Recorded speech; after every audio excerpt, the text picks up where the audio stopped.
ಸಾಂಸ್ಕೃತಿಕ ನಗರಿ ಮೈಸೂರಿನಲ್ಲಿ ಇದೀಗ ಬೃಹತ್ ಕೇಕ್ ಶೋವನ್ನು ಸಹ ಆಯೋಜನೆ ಮಾಡಲಾಗಿರುವಂಥದ್ದು. ಕೇಕ್ ಶೋನಲ್ಲಿ ಭಾಳ ಪ್ರಮುಖವಾಗಿ ಅಂಬಾವಿಲಾಸ ಅರಮನೆ ಸೇರಿದಂತೆ ಹಲವು ಆಕೃತಿಗಳನ್ನು ನಿರ್ಮಾಣ ಮಾಡಲಾಗಿರುವಂಥದ್ದು. ಸದ್ಯಕ್ಕೆ ಅರಮನೆಯನ್ನು ಕೇಕ್ನಲ್ಲಿ ಮಾಡಲಾಗಿರುವಂಥ ಆರ್ಟಿಸ್ಟ್ ಲೆನಿನ್ ಅವರು ನಮ್ಮ ಜೊತೆ ಇದ್ದರೆ ಅವ್ರು ಮಾತಾಡಿಸುವಂಥ ಪ್ರಯತ್ನ ಮಾಡೋಣ.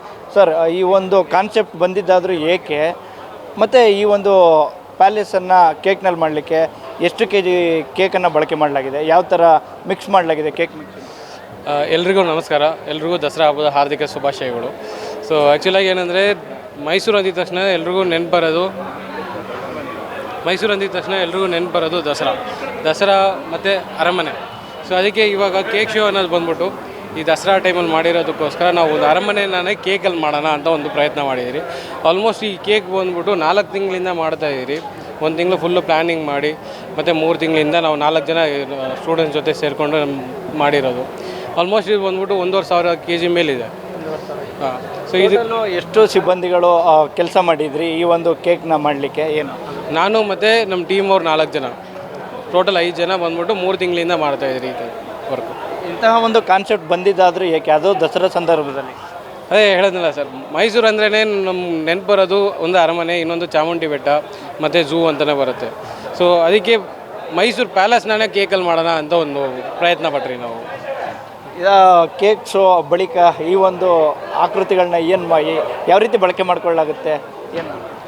ಸೊ ಇದು ಮೊದಲನೇ ಸಲ ಮೈಸೂರಲ್ಲಿ ಪ್ರಯತ್ನ ಪಟ್ಟಿದ್ದಾರೆ, ಅಂದರೆ ಕೇಕ್ ಶೋ ಅನ್ನೋದನ್ನು ಶುರು ಮಾಡಿದ್ದಾರೆ.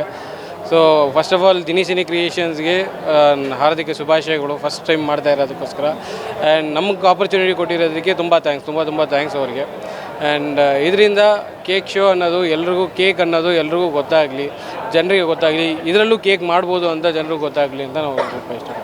ಇದೇ ಸ್ಥಳದಲ್ಲಿ ಈ ಒಂದು ಬೃಹತ್ ಕೇಕನ್ನು ತಯಾರು ಮಾಡಿದ್ದ ಅಥವಾ ಬೇರೆ ಕಡೆ ತಯಾರು ಮಾಡ್ಕೊಂಡು ತೊಗೊಬಂದಿರೋದು? ಆ್ಯಕ್ಚುಲಾಗಿ ಈ ಕೇಕ್ಸ್ ಎಲ್ಲನೂ ಮಾಡಿರೋದು ಬೆಂಗಳೂರಲ್ಲಿ ಮಾಡಿ 3 ದಿವಸ ಮುಂಚೆ ಇಲ್ಲಿ ಒಂದು 20 ಫೀಟ್ ಕ್ಯಾಂಟ್ರಲ್ಲಿ ತೊಗೊಂಬಂದ್ರಿ, ಕೋಲ್ಡ್ ಸ್ಟೋರೇಜ್ರಲ್ಲಿ. ಯಾಕಂದರೆ ಬೇರೆ ಇದರಲ್ಲಿ ತೊಗೊಂಬಂದರೆ ಮೆಲ್ಟ್ ಆಗಿಬಿಡುತ್ತೆ ಅಂತೇಳಿ ಕೋಲ್ಡ್ ಸ್ಟೋರೇಜ್ ಕ್ಯಾಂಟ್ರಲ್ಲಿ ತೊಗೊಂಬಂದ್ರಿ ನಾವು.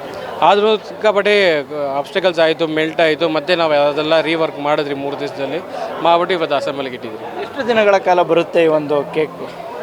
ಸರ್, ನಾವು ಸ್ಪೆಷಲಾಗಿ ಆರ್ಗನೈಸರ್ ಟೀಮ್ ಹತ್ರ ರಿಕ್ವೆಸ್ಟ್ ಮಾಡಿ ನಾವು AC ಹಾಕ್ಸಿದ್ರಿ.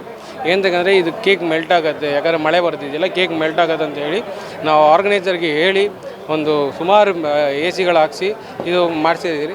ಆಲ್ಮೋಸ್ಟ್ ಬಂದ್ಬಿಟ್ಟು AC ಇದ್ದರೆ ನಿಮಗೆ 1 to 2 ಮಂತ್ಸ್ ಇರುತ್ತೆ ಸರ್, ಆರಾಮಾಗಿರುತ್ತೆ, ಏನೂ ಆಗಲ್ಲ. ಇದಿಷ್ಟು ಮಾತುಗಳನ್ನು ಈ ಒಂದು ಕೇಕ್ನಲ್ಲಿ ಪ್ಯಾಲೇಸನ್ನು ನಿರ್ಮಾಣ ಮಾಡಲಾಗಿರುವಂಥ ಆರ್ಟಿಸ್ಟ್ ಲೆನಿನ್ ಅವರ ಮಾತಾಗಿರುವಂಥದ್ದು. ಕ್ಯಾಮ್ರಾಮನ್ ಸಂಜಯ್ ಜೊತೆ ಅನಿಲ್ ರಾಜೇಶ್, ಪ್ರಜಾನುಡಿ, ಮೈಸೂರು.